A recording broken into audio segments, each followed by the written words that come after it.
as promised, we're going to talk about my upcoming trip with me and my wife down to the coast of Georgia for Thanksgiving to visit my family. So let's talk a little bit about the coast of Georgia. Coast of Georgia starts up here at Tybee Island. There's the mouth of the Savannah River. There's Savannah itself, runs down along, has multiple barrier islands, and lots of tidal rivers, lots of marsh. Goes all the way down to the St. Mary's River here in the south, and that's the Georgia Florida border. The St. Mary's River that runs all the way over to the Okefenokee Swamp, and that's just north of Jacksonville. Technically, right here is the St. Mary's River. Hopefully, you all can see this. It's coming up on the Google Maps view. I'm going to zoom in. So there's St. Mary's, Georgia. Well, really zoom in. There's St. Mary's, Georgia. There's the Georgia Florida border. There's the mouth of the St. Mary's River. Um, there's Fort Clinch State Park. That's on Fernandina Beach. And then you'll see the St. Mary's River goes inland for quite a good ways over past Folkestone to the Okefenokee Swamp. That's the headwaters of the St. Mary's River. It does have a freshwater source. Most or many of the rivers on the coast of Georgia, the tidal rivers, do not have a freshwater source. Some do, and there's a little difference between fishing the freshwater source rivers and the pure tidal rivers. The Satilla River here in South Georgia is got a freshwater source, goes inland quite a ways, as you can see. The Turtle River, where I grew up fishing, really doesn't run that far in. It kind of dead ends here, just a little past, not too far past 95. It's a purely tidal river, no freshwater source. The Altamaha River, going up the coast, is a freshwater source river. It goes all the way to the middle of the state, over 60 miles, and then the Altamaha is actually, as we go west, is two rivers that come together. The Ocmulgee River that goes up past Macon, and the Oconee River that goes all the way up to North Georgia. And these rivers that are freshwater source bring a lot of silt, bring a lot of nutrients down to the marsh. That's why Georgia has such a good shrimp harvest, but it also has very soft bottom that's not wadeable at all. And I mean, it's really a good area to fish out of a boat. The Savannah River, of course, goes all the way up to North Georgia. There's another river at Richmond Hill that's freshwater sourced. The Ogeechee River, and it goes way up. It splits off. Part of it goes up past the Army base at Hinesville. The other part goes up into central middle Georgia. As you can look on the Google Maps, and I'm sorry I'm popping around so fast, you'll see this brown. This is marsh. That's soft bottom. Some Spartina grass flats that are a little bit harder bottom with tidal rivers and tidal creeks. Then you'll see the green here, that's dry land. Those are forest pine trees. On these barrier islands, you'll see there's a lot of marsh. There is some sand beaches on the Atlantic side of the barrier islands. Then you'll see some green inland. That's usually hard land, hard ground. And you have a number of barrier islands. You have Little Tybee, Wausau, Ossabaw, St. Catharines, Sapelo, Wolf Island, Little St. Simons, which is private, Sea Island, which is private, St. Simons, which is public, Jekyll Island, which is owned by the state, and some of these barrier islands, Sapelo is owned by the state, part of it. I think Ossabaw is owned by the state. I think Wausau Island is owned by the state. So a lot of these islands along the coast are owned by the state. A couple of them are privately owned, and some are publicly owned. Cumberland Island is owned by the state. You can only get to it by ferry. Some of the islands you can only get to by boat. Some of the islands have causeways. So I'm going to talk a little bit more about where I'm going, which is the Brunswick area. My family lives in Brunswick, St. Simons, and Savannah. So if you look at the Brunswick area, you see a lot of fishable water. You'll see Jekyll Island here. That's state owned. It's got marsh around it. There's some jetties here. There's a little cut through here, a little tidal river through here on the backside of the island, Jekyll Island Sound. Um, I can tell you that even though this looks like a lot of fishable water, there's not fish in all that water. There's a guy who has a YouTube channel, The Skiff Wanderer. He was camping at Blythe Island County Park here, and he was fishing the South Brunswick River here. And it's a tidal river. You see the marsh along the sides. This is Blythe Island, another island. It's public, and you'll see marsh on the sides, and then dry ground here. And he had a boat, a flats boat, and he didn't catch anything. I pinged him and I told him, I said, that's really the worst, one of the worst rivers to fish in that area. I lived in that area for many years and fished with many people who had been there even longer. And no one really fishes in this area. And I don't know if there's something coming out of the Ports Authority. I don't know if there's something in here historically that has done something to this area, this tidal river and all this marsh, but nobody I know fishes there. Um, I will be fishing more in the Turtle River area. That's where my parents live. That what you have to realize about this water is Georgia has some of the biggest tides on the East Coast. The to get tides as big as what Georgia has, especially the Brunswick area, say Darien down through St. Mary's, you have to go all the way up the East Coast to just south of Boston. I've checked this on the tide charts as we were moving to the Mid Atlantic, and the tides are just not that big. I don't know if the location of Brunswick being so far west on the Atlantic seaboard, or if there's something to do with the South Atlantic bight. I don't know. Bite. I don't know if it's a combination of things, but the tides in the Brunswick area can run from 6 feet to over 10 feet.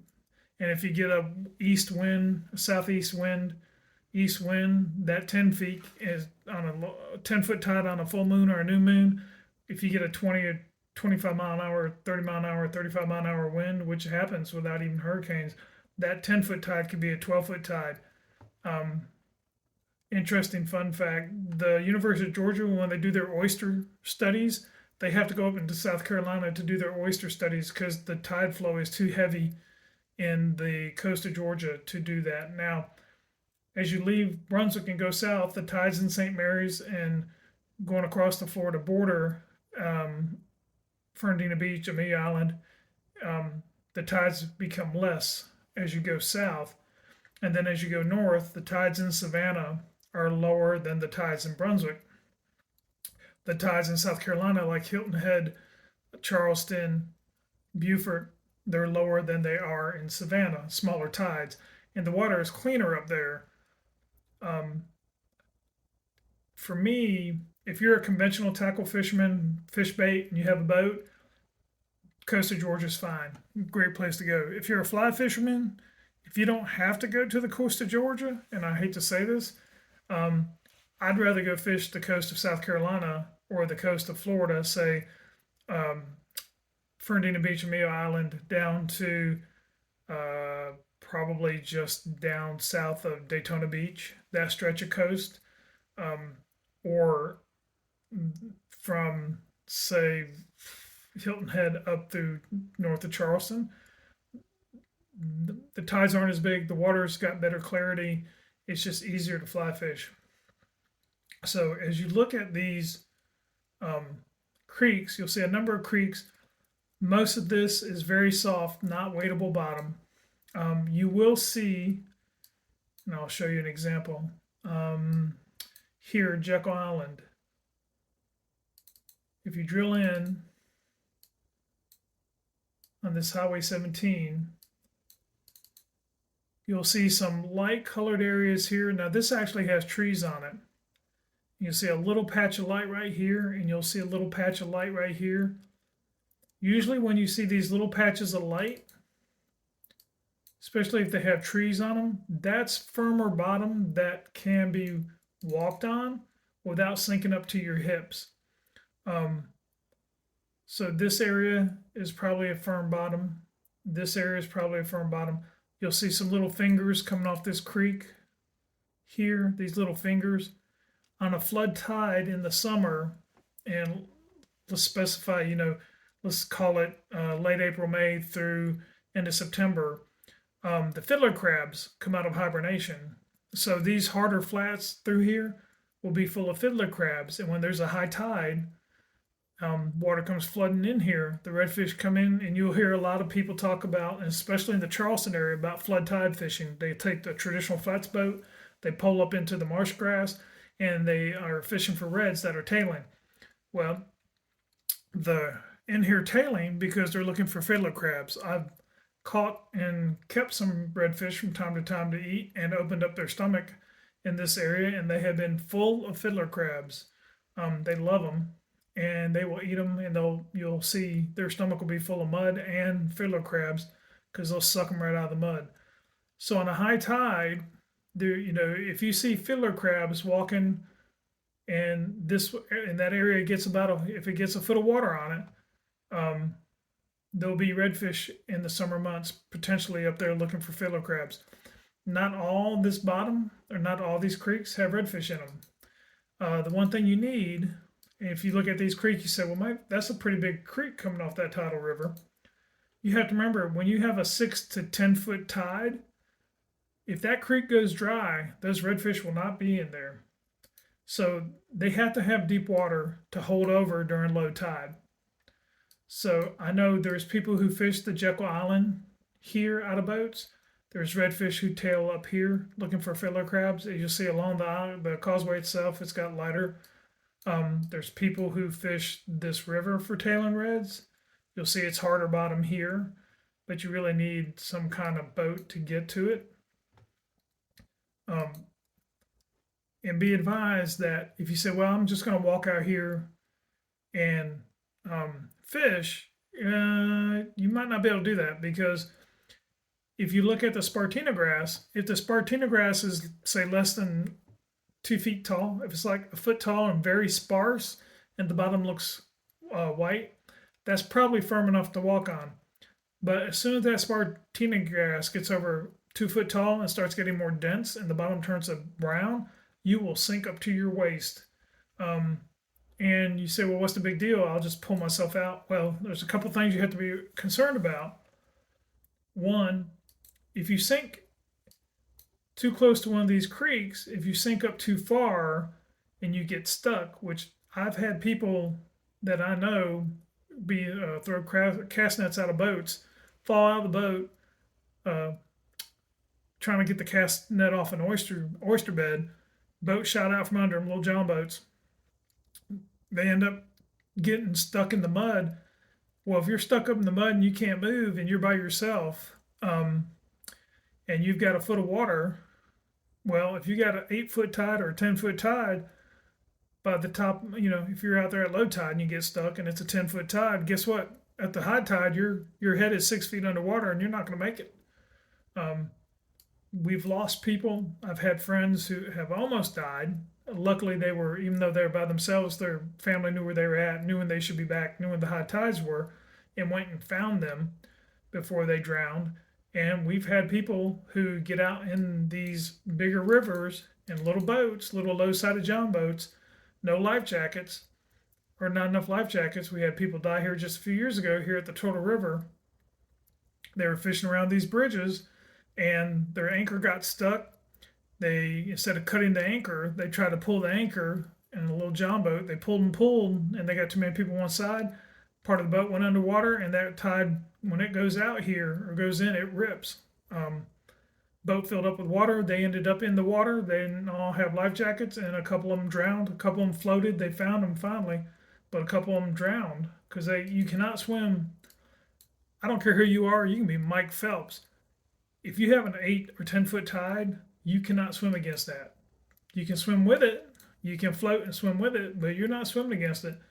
And you get up in this marsh and you got to crawl through marsh. You're going to get cut by oysters because there's oyster shells and all kinds of stuff down that marsh mud. So you're going to get cut up pretty bad if you got to climb through marsh to get to dry ground.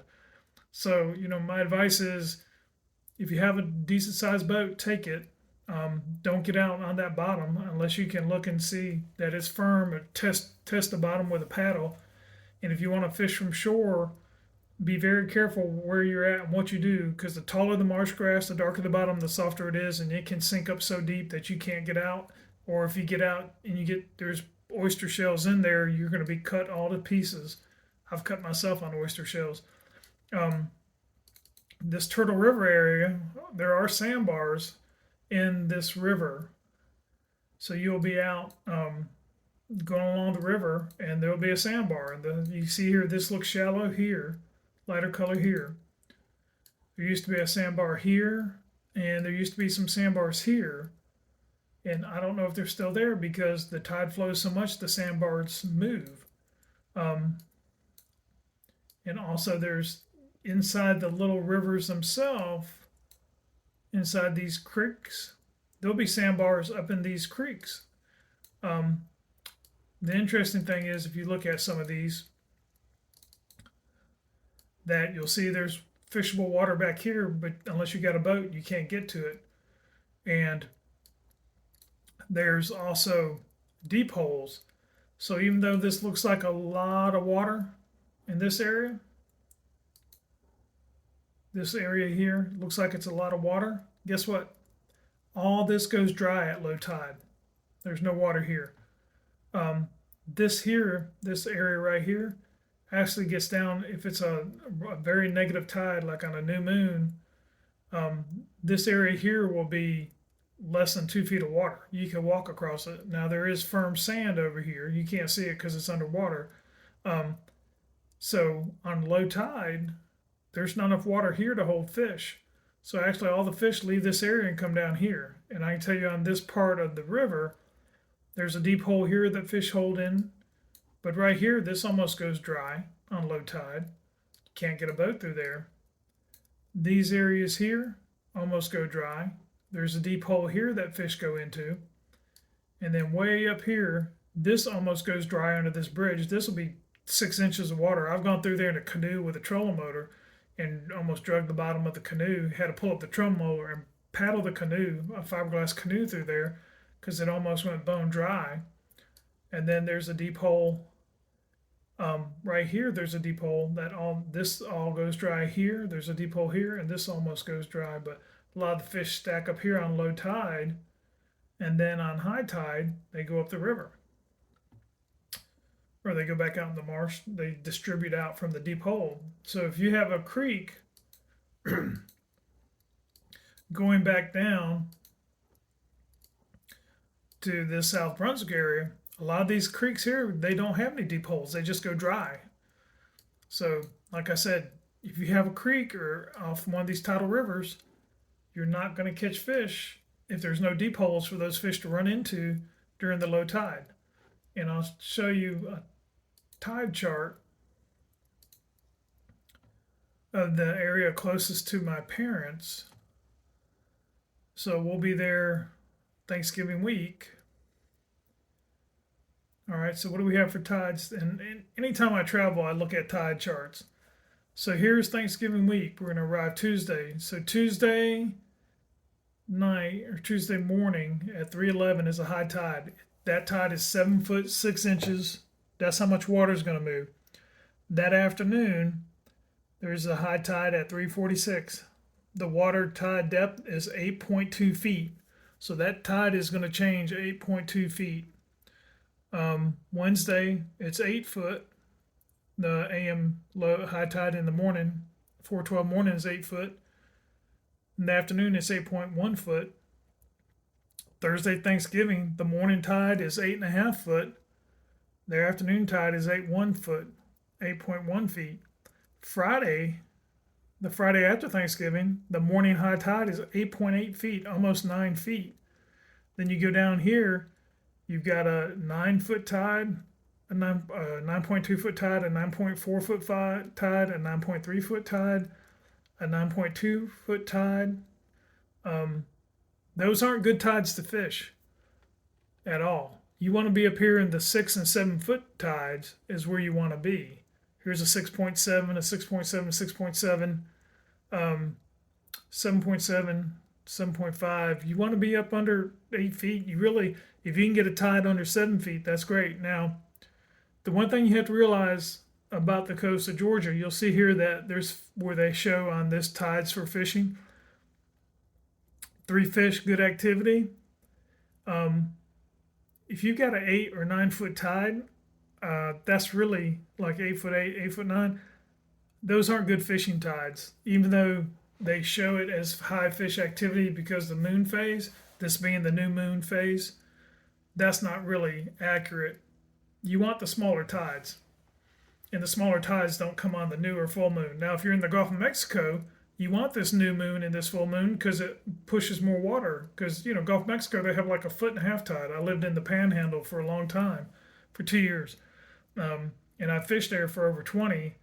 And they have a foot tide or 1.5 foot tide. So you want more tide if you can get it on that top part of the Gulf of Mexico. And these aren't even the biggest tides of the year. We'll go back. Let's see what we can find tide wise. All right, here's a bunch of 8.5, 8.6, 8.7, 8.6, 8.6. This is in October.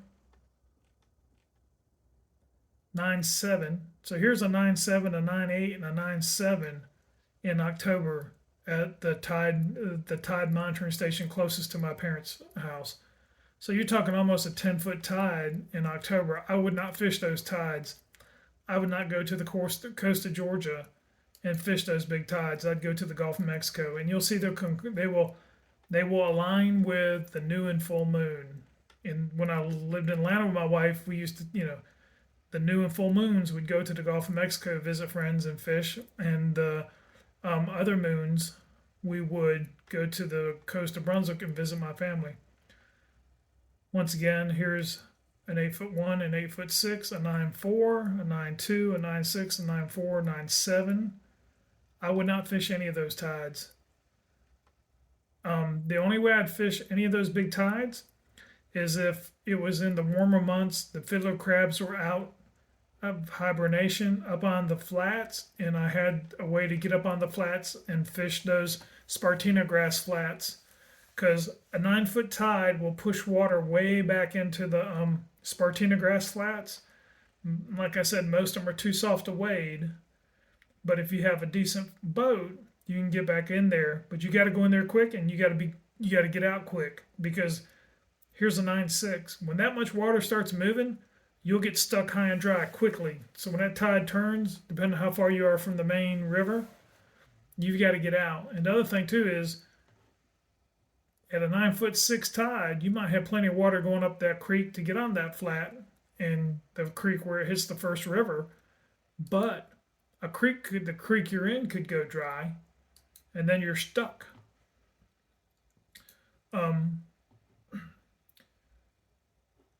So you just have to be careful what you do if you're not familiar with the area. It's a good place to get a fishing guide. But I can tell you, like, you could be up in this creek and parts of it go almost dry, and you could be up here with plenty of water at high tide, but at low tide, you might not be able to get out. So you would want to get in and get out. It's much better to launch your boat at low tide and travel up on low tide, so you can see the bottom, you can see the sandbars, you know where the shallow water is, and then you can follow the tide in, the water in to the deeper holes and to the marsh flats, and then you know where you need to avoid as your way out. So, like I said, not all this water that looks fishable really has that many fish in it. I would not go down to South Brunswick River. I would just avoid that. Turtle River has some good spots in it. This area here, the Buffalo River, has some good spots in it. The Jekyll Island Causeway, the little river here on the backside of Jekyll Island is good. The mouth of the Satilla River, this is really big water. St. Andrew Sound gets really, really rough at times with a big east wind. This sound gets really rough. In the summer, there's tarpon, there's lots of shark. I know you're probably thinking about, what about the beaches on the Barrier Islands? The St. Simon's Beach, I've never seen anyone catch anything off that beach except small sharks. Sea Island Beach, small sharks. Little St. Simon's, which is a private island. You can stay on it. There is a bed and breakfast type um, location there. I don't know if it's the Little St. Simon's Inn or Lodge. I guess it's a lodge, but you can stay on the lodge. You only can get to the island by boat. But actually, this beach has redfish, sea trout, sharks, um, jack ravelli. You might have heard Jekyll Island has a lot of sharks in the summer and not much else. Most of these beaches in the early spring have whiting or Atlantic kingfish. Cumberland Island's a little different. It's a state-owned island. You have to take a boat to get there. Um, on this beach in the summer, there's a lot of tarpon and shark and trout and redfish and sea trout. But it can get pretty sharky at times. A lot of menhaden or pogies run this beach. This channel here at the mouth of St. Mary's River has been dredged out for the Kings Bay Naval Base. So the subs come through here and they've dredged this out very deeply. And there's a lot of the first hammerhead shark I saw take a tarpon was out at the mouth of this channel. We were in a 21-foot center console fishing the jetties for black sea bass, and a tarpon was rolling, probably a 60-pounder. And the gentleman I was fishing with grew up in the moved to this area in his early 30s and been there ever since. And he said, "That's a tarpon." I said, "Yeah, what's he doing out here off the beach?" He said, "He won't be here long. A shark could get him." And it wasn't but a few minutes later, a big hammerhead came and just imploded on that tarpon when he came up to roll and took the tarpon in his mouth, and we saw him and he went down. So that tarpon didn't last long. The mouth of Satilla River is good. All this on the backside is Cumberland is good. Cumberland's no development on Cumberland.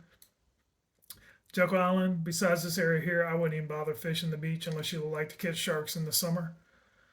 St. Simon's, don't bother fishing that beach. Sea Island, if you want to catch some sharks there. If you want to stay on if you're staying on Little St. Simon's, or you're going to go stay on Little St. Simon, that beach is worth fishing. This marsh behind it has fish in it. This McKay River, there's a lot of oyster beds in this area. This area here is all oyster beds. There are fish in this area. Back River, not as much. Here where the Altamaha River comes into the Atlantic Ocean by Wolf Island, this Altamaha River, Buttermilk Sound, there's a lot of fish in this area because it's a primarily freshwater river. A lot of shrimp in there, a lot of fish in there, especially in the warmer months. A lot of alligators. One thing we don't talk about, everyone says alligators are freshwater. In the summer, especially if there's a lot of heavy rain and you have a lot of fresh water pushing down to the marsh, you'll have alligators in all this marsh in the summer. They won't be in there in the winter, but all this marsh, and there's freshwater ponds on Little St. Simon's. A lot of these barrier islands have freshwater ponds on them. So you'll have a lot of alligators in this marsh in the summer, and they tend to be the bigger ones. So be respectful of the animal. You don't have to be scared of alligators, but you need to be respectful of what they can do to you if they get a hold of you. So give them their room and use some common sense. Remember where you're at. Seppala Island, there's a lot of fishable water around here. There's good fishing there. St. Catharines, you got to get there by boat. There's this water on the backside of St. Catharines, good fishable water. This is not inhabited. It's state-owned. No one lives on that. Seppala Island has a few things on it, not much. Probably why the fishing there is good. And this Crescent, Bologna, Meriden. This area here is not very heavily populated. Eulonia. This is very sparsely populated. Darien's very small. So there's not a lot of people up there fishing. And a lot of people who come from inland to fish don't fish this area. So that's all good fishing. Really, all this area, all the way up to Tybee Island, there's a lot of, say, north of Ogeechee River, there's a lot of people who fish this area here because there's so many people who live in Savannah. And then down south, down here, there's a fair amount of people live in Kings Bay, But there's a lot of people who come over to the coast in this area and they fish this area. It's the Satilla River. It gets heavily fished in here from people who live inland and they come over this way. So um, the areas that have less population and the people don't necessarily travel to is actually better fishing. So that's where I'll be for Thanksgiving. I'll put out some more videos about what equipment I'm taking, what flies I'm taking.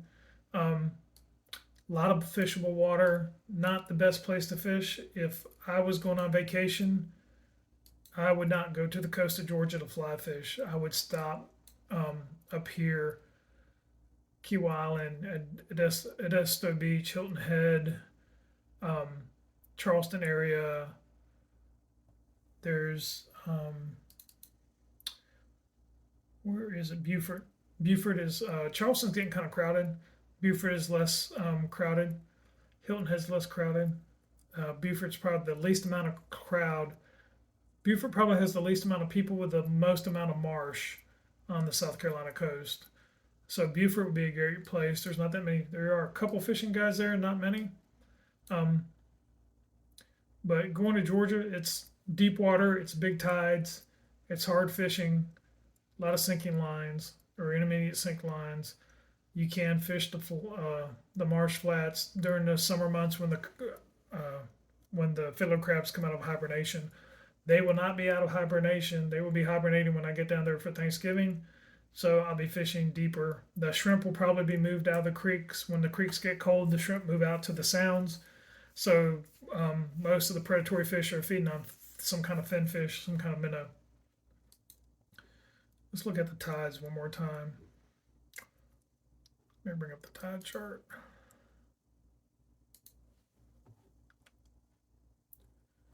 Just a little discussion about tides.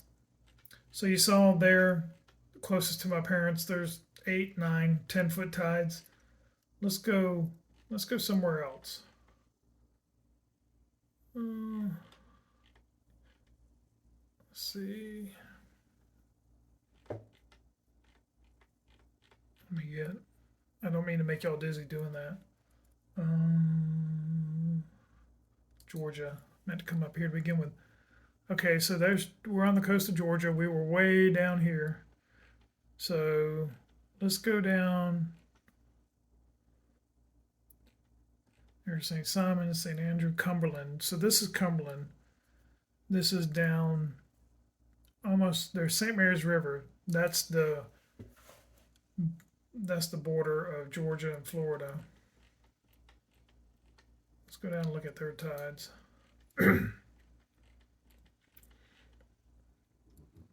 All right, so down in St. Mary's. St. Mary's is about 42 miles south of Brunswick, 45 miles south of Brunswick. 5'6", 6'6", 5'5", 5.4, 5.5, 6, 6'5", 6'9", 6'8", 7s. So nothing over 7.4 feet. That's the biggest tide. So 45 miles south of Brunswick, you go to St. Mary's, your tides aren't getting over 7.5. Where if you're in Brunswick, 45 miles north, your tides had a few tides over 8 foot. So you have a foot more tide, at least a foot more tide. We had no tides under 6 feet, and they've got some 5.4s, 5.5s. When you get tides in the low 6 in Brunswick, that's like a great thing. That's like, oh, we got to go fish. So just 40 miles south, you can see the difference in the tide. Now let's go up to Savannah.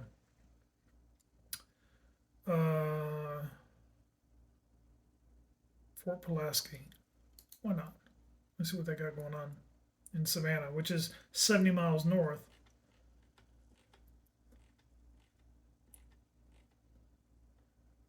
All right, so we've got some 6-foot tides, some 7-foot tides, some more 6-foot tides. Biggest tide I see is 7.4. So 70 miles now, 70 miles north, you've got at least 1 foot or less tide. Let's go to another one.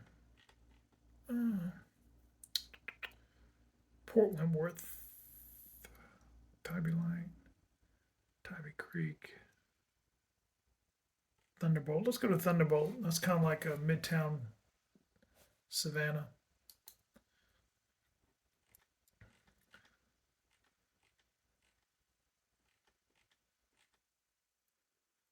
So Midtown Savannah. Oh, see, now you got some 8s in there. They're further up a little creek. So that little creek is narrowing up the tide and making the tide stronger when you get up there at Thunder, little relatively speaking. So Thunderbolt's got some bigger tides, but it's further inland. Let's go to South Carolina.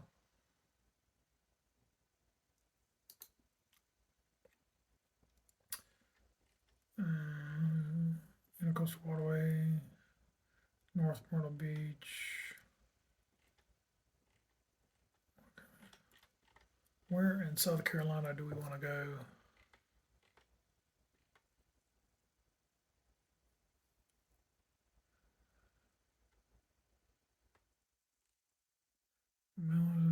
Garden City, Bridgman Creek. Well, let's just go anywhere. Oh, Pawleys Island. I've been there, I think.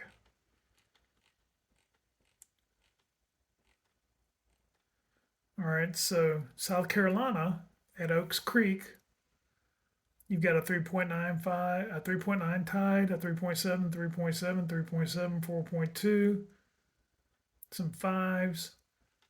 You never have a 3-foot tide on the coast of Georgia anywhere. So you've got tides from 3 to 5 feet up in South Carolina as you go up the coast.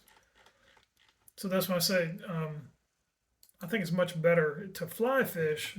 Conventional fishing doesn't matter, but fly fishing, I think you're better off in South Carolina or down in Florida. So that's where I'm going to be. Gave you a little overview of the area. If you have any questions, ping me. If you're going to Georgia for a trip, work trip or family vacation, that's where you got to go. Ping me and I'll let you. I'll give you some information. And then the next videos will be about equipment and flies and stuff like that. Ciao.